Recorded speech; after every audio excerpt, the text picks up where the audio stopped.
ফিরে এলাম নতুন একটা রেসিপি নিয়ে। আজকের বানাচ্ছি গোয়ান এগ কারি। একঘেয়ে ডিমের স্বাদ ভুলতে আপনারাও ট্রাই করুন এই গোয়ান এগ কারি। চলুন দেখে নিই কীভাবে বানাচ্ছি আজকের এই গোয়ান এগ কারি।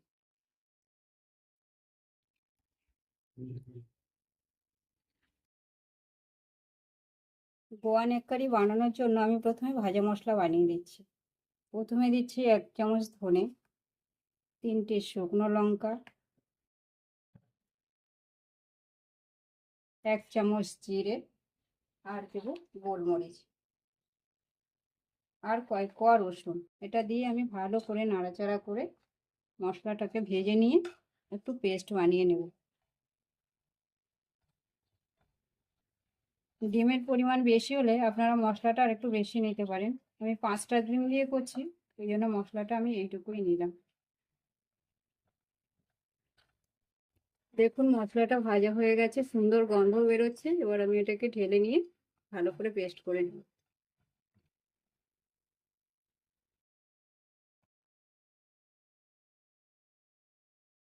আমি কড়াইতে তেল দিয়ে দিচ্ছি, মশলাটা ততক্ষণ ঠান্ডা হতে থাকুক, আমি রান্নাটা শুরু করে দিচ্ছি।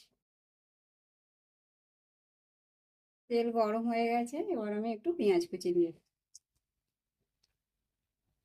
এটাকে ভালো করে ব্রাউন করে ভেজে নেব।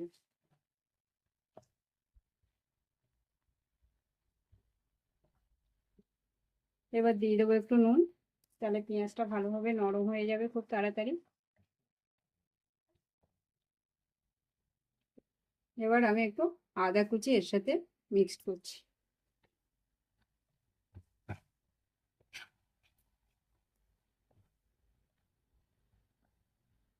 পেঁয়াজটা যাতে ভালোভাবে ভাজা হয় আর নরম হয়ে যায়, এর জন্য আমি একটু ঢেকে দিলাম।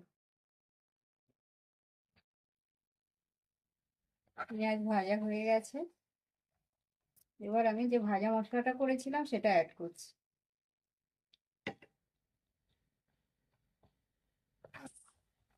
মিক্সটা আমি ভালো করে এবারে মিশিয়ে নিলাম পেস্টটাকে। এবার আমি সেদ্ধ ডিমগুলো একে একে দিয়ে দেব। এবার দেবো সামান্য কাশ্মীরি মির্চি, সামান্য হলুদ দিয়ে ভালোভাবে এবারে নেড়ে চেড়ে নেবো এটাকে। দেখতেই পাচ্ছেন রেসিপিটা কিন্তু ভীষণ ইজি, খুব কম সময়ে 10 থেকে 15 মিনিটের মধ্যেই এটা রেডি হয়ে যাবে। আর গোয়ায় না গিয়েই আপনি বাড়িতে বসে গোয়ারে এই রেসিপিটা আপনি খেতে পারেন, খুব ভালো লাগবে। মশলাটাকে বেশ ভালো করে কষিয়ে নিতে হবে, এটা 3 থেকে 4 মিনিট কষালেই হবে। দেখবেন যে তেল ছেড়ে গেছে, তাহলে জানা যাবে যে কষে গেছে। এবার আমি একটু তেঁতুলের পাত দেবো,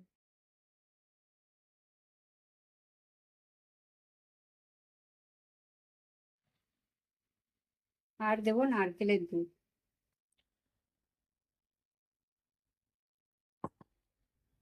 তেঁতুলটাকে কিছু সময় ভিজিয়ে রাখবেন। ভিজিয়ে রাখার পরে তেঁতুলের যে শক্ত অংশটা ওটা ফেলে দেবেন, আর যেটা জলে গলে গেছে ওই অংশটা দিয়ে দেবেন, তাহলেই হবে।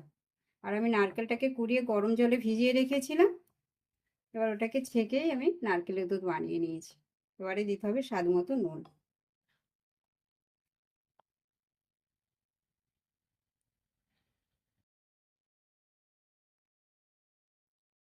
এবার কিছুক্ষণ ঢেকে রাখবো।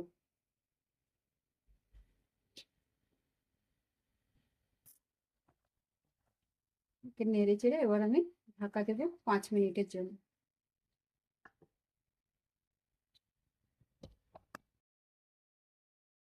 প্রায় হয়ে এসেছে, এবার আমি একটু চিনি দিয়ে দেবো, আর দেবো কারি পাতা।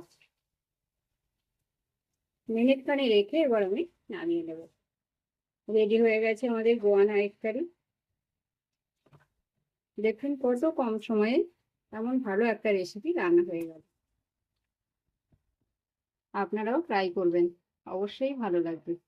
আর ভালো লাগলে একটা লাইক তো অবশ্যই করবেন। ভালো লেগে থাকলে চ্যানেলটিকে অবশ্যই সাবস্ক্রাইব করে দেবেন।